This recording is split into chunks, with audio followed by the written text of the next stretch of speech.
আমরা চলে এসেছি এখন সিল্ক রুটে। স্বর্গ স্বর্গ। হাতির সুরের মতন গেছে ওই। এখানে ডিমের কারি দেখে মেজদি ভাই কিন্তু লোভ সামলাতে পারছে না। গুড মর্নিং, সুপ্রভাত, সবাই কেমন আছো? আশা করি সবাই খুব ভালো আছো, আমরাও ভালো আছি। আজ হচ্ছে আমাদের ডে 3। আমরা পদম চেন ছেড়ে আজকে চলে যাচ্ছি আরিটার।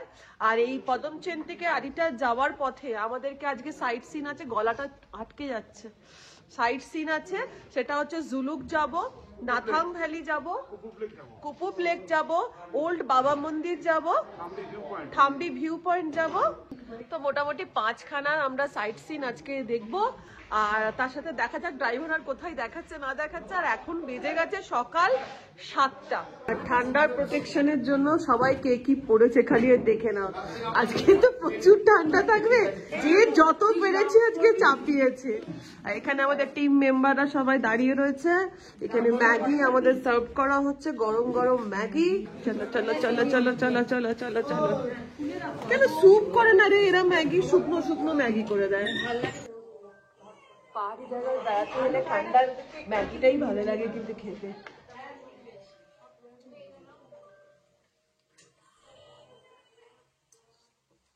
আর ম্যাগি খেতে খেতে বাইরের ভিউটা একটু দেখে নিলাম।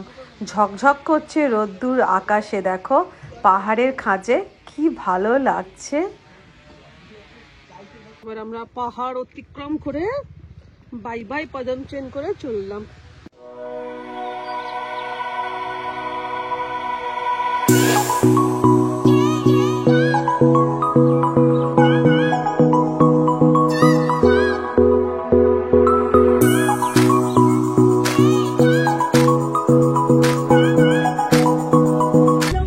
দেখো দেখো দেখো মেঘ নিচে, আমরা ওপরে। Excellent excellent. ওহো, এখানে মেঘটা আটকে আছে, এই পাহাড়ের মধ্যে মেঘটা আটকে আছে। আর আমরা এখান দিয়ে যাচ্ছি, এই সিল্ক রুটে উঠছি আমরা।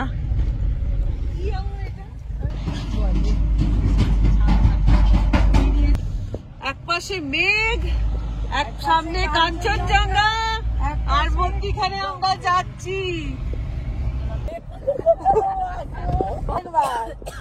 ওহো ওহো,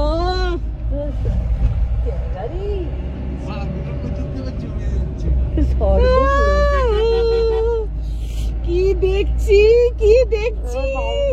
যা যা যা, দেখো হুড়ুর করে মেঘ আসতে স্টার্ট করে দিল।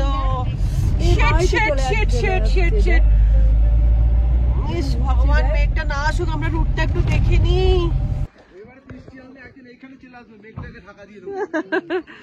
কি অসাধারণ কি অসাধারণ। আমরা চলে এসেছি এখন সিল্ক রুটে। আর এই রকম ভাবে শুধু মেঘ মেঘ আর মেঘ। আর নিচে রাস্তা, সিল্ক রুটের রাস্তা। অসাধারণ অসাধারণ। অর্ণব অর্ণব, এই জায়গাটা তাকাও, ওই দিকটা দেখো দেখো। ওহো, পয়সা উসুল, সত্যি পয়সা উসুল। ফাটাফাটি ফাটা, সত্যি স্বর্গে দাঁড়িয়ে আছি গো। ডায়লগটা দিয়ে দিন তো দিদি, হুই করে দে। দিদি বলছে উনুন জ্বালালে এরকমই হবে, বেকার দেখতে এলাম। আমি আমার বাবার মেয়ে, আমি বাবা মায়ের মেয়ে। স্বর্গ স্বর্গ। তাকলাস তাকলাস, ক্লাউড দেখো, কত কত ক্লাউড দেখো। আচ্ছা, কাল ওটা কি ওখান থেকে কয়লা যায় নাকি? সত্যি স্বর্গ। আর নিচে হচ্ছে সিল্ক রোড। এই হচ্ছে রাস্তা, দেখো জিগজ্যাগ জিগজ্যাগ করে উঠেছে। ওহো,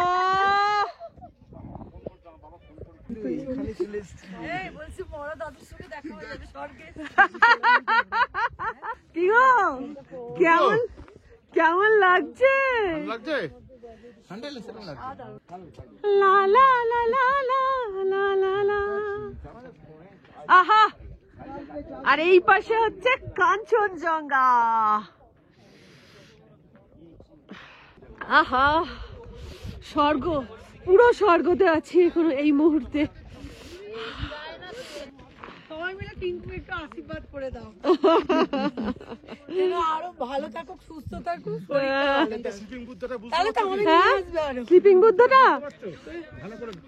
হ্যাঁ হ্যাঁ বুঝতে পারছি বুঝতে পারছি। এই তো নাকটা হ্যাঁ এই যে স্লিপিং বিউটি। রাস্তা দেখো এইভাবে জিগজ্যাগ করে উঠেছে আর ঠান্ডায় আমরা কাঁপছি।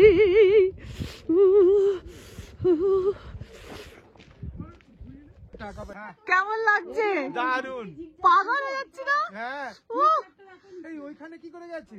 কোনখানে গেছে? ওখানে কিভাবে যাওয়া যাচ্ছে? ওইটা দিয়ে হেঁটে হেঁটে চলে গেছে। তুলে তোরা মুখ কালো হোক, জায়গাটা তো পাচ্ছিস। এখানে জুলুকে না, সিলফুটে এই মেঘের রাজ্যে এখন আমরা গরম গরম কফি খাচ্ছি, বাইরে সনসন করে ঠান্ডা হাওয়া দিচ্ছে। এই অনুভূতি না আমি ভাগ করতে পারবো না যে কি ভালো লাগছে তোমাদেরকে কি বলবো। আমি আমার তরফ থেকে যতটা পেরেছি ক্যামেরায় ক্যাপচার করে তোমাদের সাথে শেয়ার করার চেষ্টা করেছি। আশা করছি তোমাদের ভালো লাগবে। আর এখানে আমরা ফুল টিম ফুল টু মাস্তি করছি। দারুন দারুন জায়গাটা মানে বলার নয়, আমার খুব বাবার জন্য মন কেমন কফি আর তার সাথে স্ট্রং কফি একটা খুব ভালো করে ফাটাফাটি কফি। নাম কত দাদা? এখানে মানানসই তো আমাদের গাড়ি এখান থেকে এটা মুখটা আরো ফুলে যাচ্ছে। সিল্ক রুট থেকে স্টার্ট দিয়ে দিয়েছে। এবার আমরা যাচ্ছি হচ্ছে থাম্বি ভিউ পয়েন্ট। ঠিক আছি আমরা কৈলাস পর্বতে রয়েছি, স্বর্গ দিয়ে যাচ্ছি কৈলাস।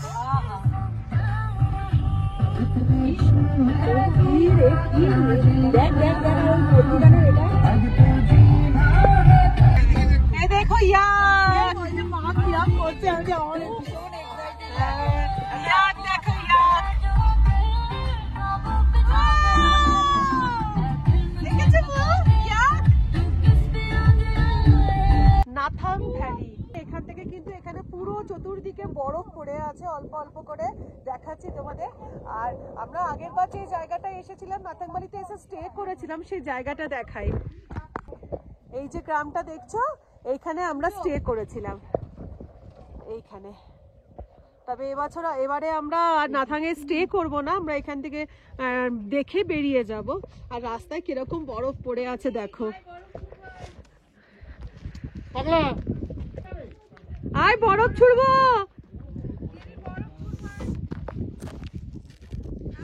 এটা আগের পড়া বরফ, এটা রাত্রির থেকে পড়ে আছে, টাইট হয়ে গেছে। আরে দিদি হুই করবি আয়, টাইট হয়ে গেছে বরফগুলো। মুখার্জি বাবু কেমন ঠান্ডা?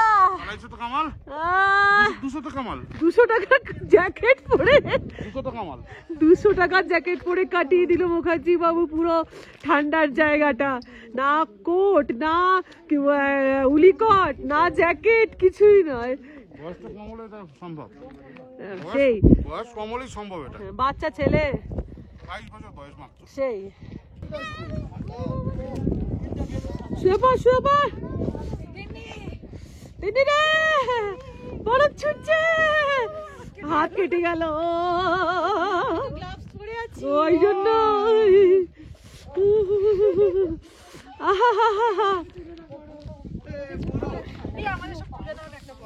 এই মরেছে না ছুটছি আমরা বড় বরফগুলো তোলাই যাচ্ছে না, খালি হাতে তোলা যাবে না রে। বরফ ছাড়ো।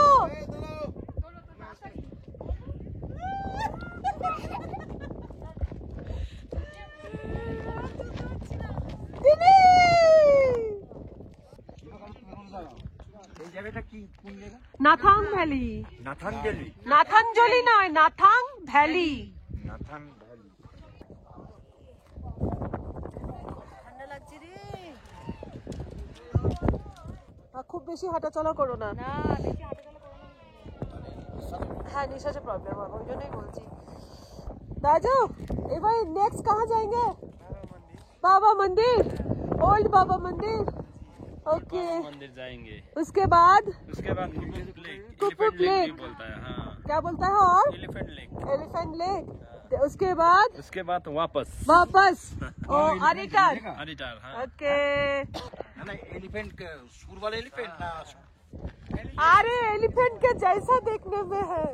एक एलिफेंट होता है सुर काटा नहीं होता है एलिफेंट सूर काटा। का नाम है एलिफेंट। चट तेरी। हो जाए बाबा मंदिर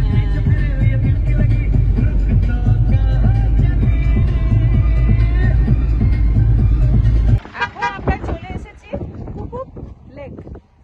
কুপুপ লেক সেখান থেকে কুপুপ ভিউ পয়েন্ট থেকে আমরা কুপুপ লেক দেখবো। আর এটাকে এলিফ্যান্ট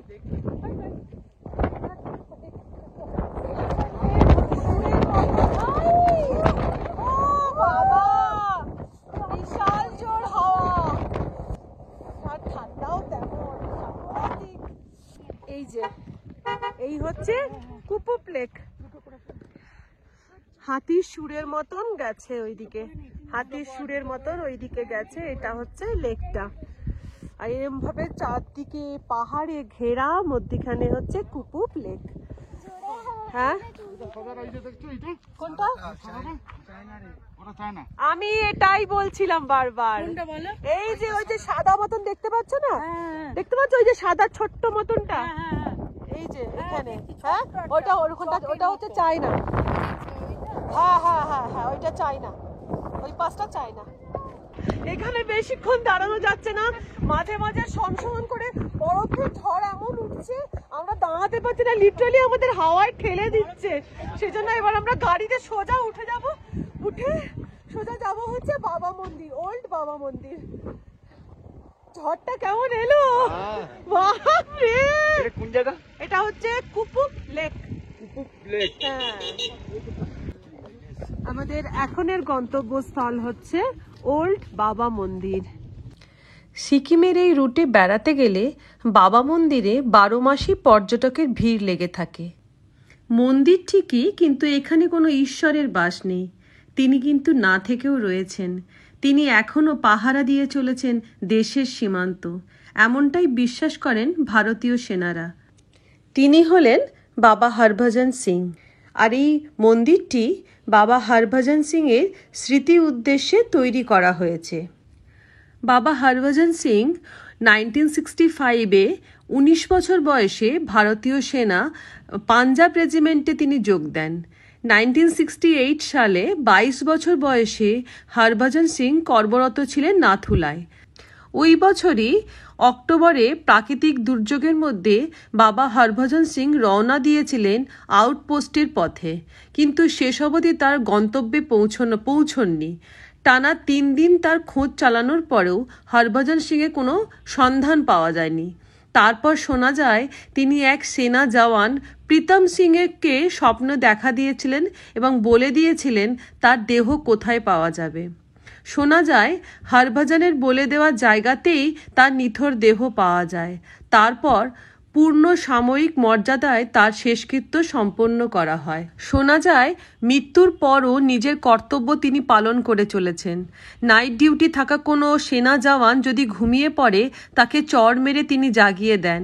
এমনকি শত্রুপক্ষ থেকে আসা আগাম বিপদ সম্পর্কে সেনাদের তিনি সতর্ক করে দেন। এই মন্দিরে বাবা হরভজন সিং এর উর্দি জুতো সযত্নে সংরক্ষণ করা আছে।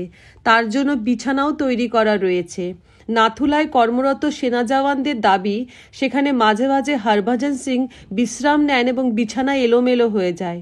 একই জিনিস দেখা যায় জুতোর ক্ষেত্রেও, জুতোতেও মাঝে মাঝে কাদা লেগে থাকে। মন্দিরের একটা রুমে রাখা রয়েছিল এইভাবে পেপার ডায়েরি, সেখানে নিজেদের উইশ বাবাকে জানানোর জন্য।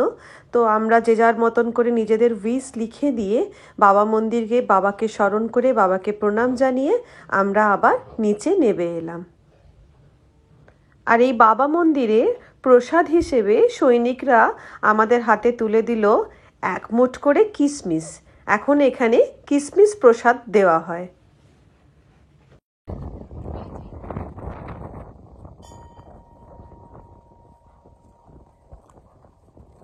বাবা মন্দির দর্শন করে আবার সিল্ক রুট দিয়ে আমাদের নেক্সট গন্তব্যস্থল হচ্ছে আরিটার।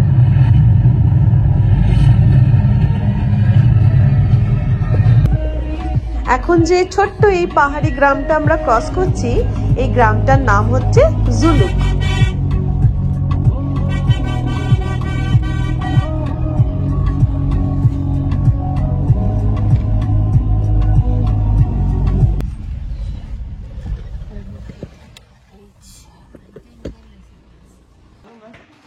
তো আমরা এখন পৌঁছে গেছি আরিটার হোমস্টেতে।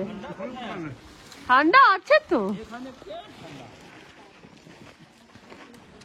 চলো তোমাদেরকে এবার দেখিয়ে দিই আরিটার হোমস্টে রুমগুলো কেমন। এই যে এটা হচ্ছে ডাবল বেডরুম, আর এই রয়েছে খাট, একটা আলমারি, আর জানলা দিয়ে দেখো বাইরের হচ্ছে এটা ভিউ। খুব সুন্দর একটা মিষ্টি ছোট্ট একটা গ্রাম আরিটার।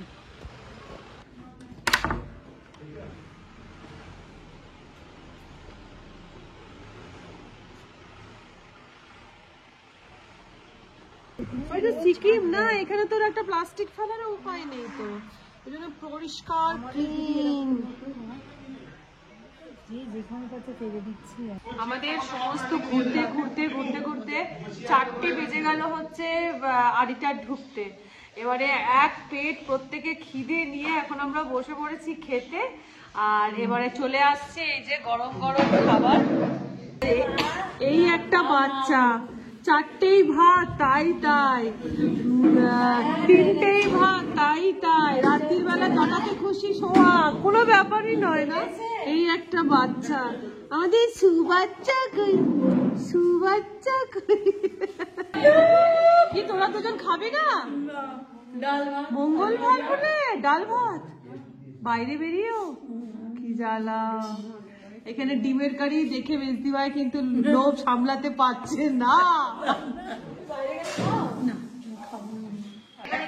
আর আমি যে আমাদেরকে যে দাদা আমাদের প্যাকেজ করে দিয়েছেন বা যে দাদা এই সমস্ত কিছুর ব্যবস্থা করে দিয়েছেন, সুব্রত দা, ওনার নাম্বার আমার ডেসক্রিপশন বক্সে দেব। আমি তোমাদেরকে বলবো যে তোমরা যদি একবার এই সুব্রতদার সাথে তার প্যাকেজে তোমরা যাও, এতটুকু বলতে পারি মন খুশ হয়ে যাবে, এইটুকু বলতে পারি। আর ভীষণ কম, ভীষণ রিজনেবল প্রাইসে এত সুন্দর সুন্দর জায়গা। তো হাইলি রেকমেন্ড করবো ওই সুব্রতদার কি ট্রাভেলস এর নাম কি? Gitanjali tour and travels. আর এই দেখো, এই আসার সঙ্গে সঙ্গে এই যে গরম গরম ভাত, রেডি, সব রেডি, ভাত, ডাল, আলু ভাজা, এটা কিসের তরকারি, একটা বাঁধাকপির তরকারি আর ডিমের কারি।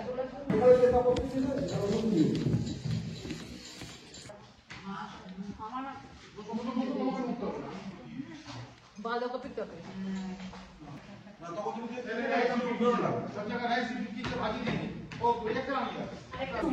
আচ্ছা, রাত্রে কি তুই আলু পোস্ত বানাচ্ছিস? হ্যাঁ, খিদের পেটে গরম গরম ভাত, ডাল, বাঁধাকপির তরকারি আর লাল লাল ডিমের কারি, পেঁয়াজ, কাঁচা লঙ্কা, জাস্ট অমৃত লাগলো, অমৃত। আর এখানে সবাইকে খাইয়ে এখন মুখার্জি বাবু খাওয়া দাওয়া কমপ্লিট করার পরে আমরা একটুখানি বসে রেস্ট করলাম। তারপরে আমাদের দিয়ে গেল গরম গরম চা, আর তার সাথে আলুর পাকোড়া খাওয়া হলো। খুব ভালো, বেশ আমরা সবাই মিলে কম্বলের তলায় ঢাকা নিয়ে গল্প টল্প করলাম। এবার এখন এখানে ক্যাম্প ফায়ারের ব্যবস্থা করে দিচ্ছে। তো তার সাথে আমরা বেগুন নিয়ে এসেছি, আলু নিয়ে এসেছি, বলেছি চিকেন খাবো না, বেগুন পোড়া করা হবে এই কাঠের জালে, আলু পোড়া করা হবে, দিয়ে সবাই মিলে খাওয়া হবে, মজা করা হবে। এই যে স্টার্ট হয়ে গেছে আমাদের ক্যাম্প ফায়ার।